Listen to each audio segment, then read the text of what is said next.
This isn't a statement game. This is a threat to the rest of the league. Miami Heat beat 2022. Listen, what did I tell y'all, man? You know what? Better off, let's start with what did Max Kellerman tell you? Roll the clip. And I could see Trae upsetting Miami. I could see it. I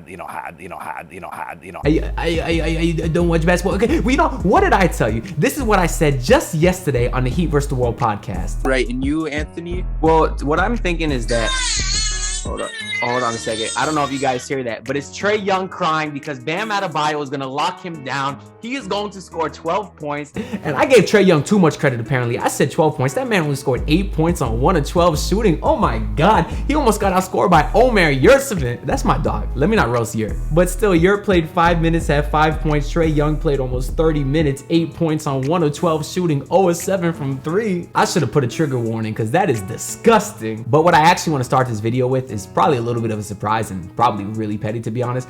I saw that Mark Davis was the referee. Mark Davis is the same ref that called this trash. Hill finds Korver, gives it up to Middleton, launches a three, and he's fouled! Now, the Heat won that game, but to this day, I claim that is one of the worst calls I've ever seen in my life. So screw you, Mark Davis. Actually, is that a little too hard to come at you? I don't care, man. We all hyped up on peppers and Heat cocaine. Let's get into the game. Now, I assume there would be a slow start for the Heat just because the Bucks are coming off like an all-time high intensity, and obviously the Heat have had a week off, so they'd have to build up to that intensity. But really, both teams kind of started off rusty. I do want to say, though, it's nice to see Strus hit an early 3. It is basically his first playoff game. He only played a total of 5 minutes last year, so I wanted to see if he would come out with that same confidence. And he hit an early 3 in the first quarter. Had a few people hit me up for the Strus Daddy alert, but he didn't do too much today. Only had 9 points, so we're gonna save it. But this video is not about Max Strus. This video is about the guy who all year I've been telling you is my boy, my guy. We on a first name basis. This is an Anthony DiNardo special. Duncan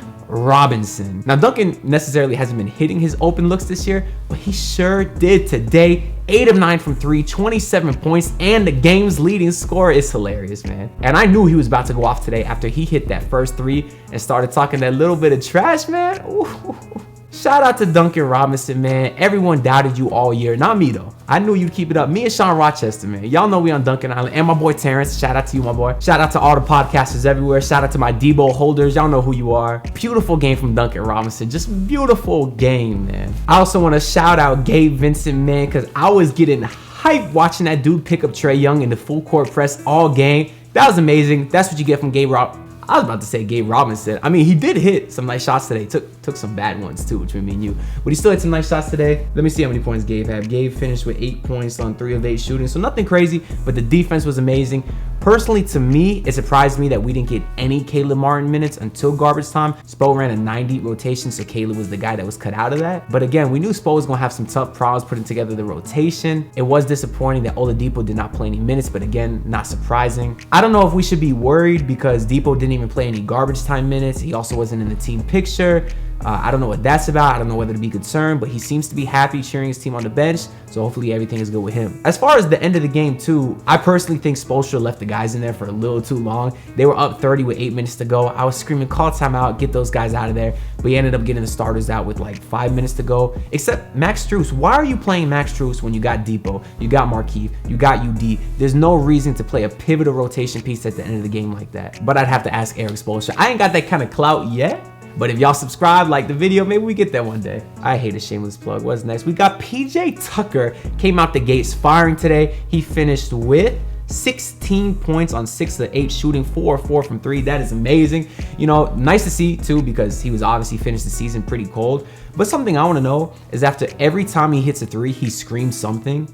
I don't know what it is. I really am curious. He also does this motion where he like goes like this. My boy Khalil has a theory that he's saying like, up yours. I don't know if that's what he's motioning or screaming. I suppose it certainly could be. But shout out to PJ Tucker, man. Balled out today. But really shout out to the whole team as a whole, man. Even on a night where Tyler Herro kind of struggled and Bam Adebayo really didn't give you much, they still had a franchise record 35 assists in the playoffs. And the crazy thing about that is that 35 assists total is 6 more than made baskets for the Hawks, assisted or unassisted. That's nuts. Hence why the score was a blowout. Perfect case scenario for game 1 though. I do want to say I hope Clint Cappella is okay. Obviously, he didn't look great. He got that knee busted up in that playing game versus the Cavs. And John Collins obviously isn't 100% either. This is his first game playing in like a month. If y'all don't know why he's out, I'm gonna flash this picture real quick. That picture was a month ago. I don't know what it's looking like today, but I'm assuming it still must be pretty bad because he didn't even play in the winner go home playing games. He really forced himself to play today, so I give him credit too. But shout out to the Heat fans, man, for a couple things. One, not chanting F Trae Young. I don't like that because one, you don't want to wake up a sleeping dog. Trae Young is nasty. You don't want him to get it going. And two, that's the Knicks thing. The Cavs fans looked so pathetic when they started chanting F Trae Young. Like, you want to be the New York Knicks fan so bad. You're not, all right? Let them have their thing. We'll get our own thing. Just like last year when we started the Giannis at the free throw line, the counting down, the 1, 2. Everybody copied us after that. I didn't like it. Get your own thing. Be original. I came up with the idea everybody should bring lollipops to the game. And when Trae Young's at the free throw line, drop the lollipop on the floor, pick it up, let it get all dirty and hairy, and hold it up when Trae Young's at the free throw line. I think that'd be hilarious. If someone out there knows the marketing guy for the Heat, Michael McCullough, you know, let him know my idea. Just give me credit. That's all I ask. But also shout out to everyone for wearing their white hot shirts. I'm sorry I don't have many white shirts, but I do got an idea. Got this windbreaker. Y'all know I wear this windbreaker all the time. It's got a little bit of white on it, but I'm gonna wear this every single game until they lose, and then we'll switch to another white shirt after that. Cause I don't have many white shirts, man. Cause you know when you can be sweaty, if you get see-through, you know, I don't got many white shirts, but we'll wear this one until they lose. If they lose, we'll switch it up after that. That's all I gotta say for this game though, man. But before I get out of here, I need one favor from everyone. Go ahead and comment down below your score prediction for game 2. I'll pick the closest score prediction and shout you out next video. Also, go ahead and comment something funny, comment your thoughts. I'll pick out the funniest one and shout y'all out too. Hit like if you enjoyed the video, hit dislike if you're a Hawks fan and you hate me. And if you do enjoy, subscribe to the channel too. I know I told y'all a lot, so again, do it if you want to. I can't really force you. Win 1 of 16 is done. I'll see y'all after the next game, or not, because really, who knows? Because you may never see me again. Y'all find the next video, or not. I'll see y'all later. Pull up in the city, tryna get that dead face. Do it on my own, I don't need no dead weight. Had to kill him off, yeah, I need a head space.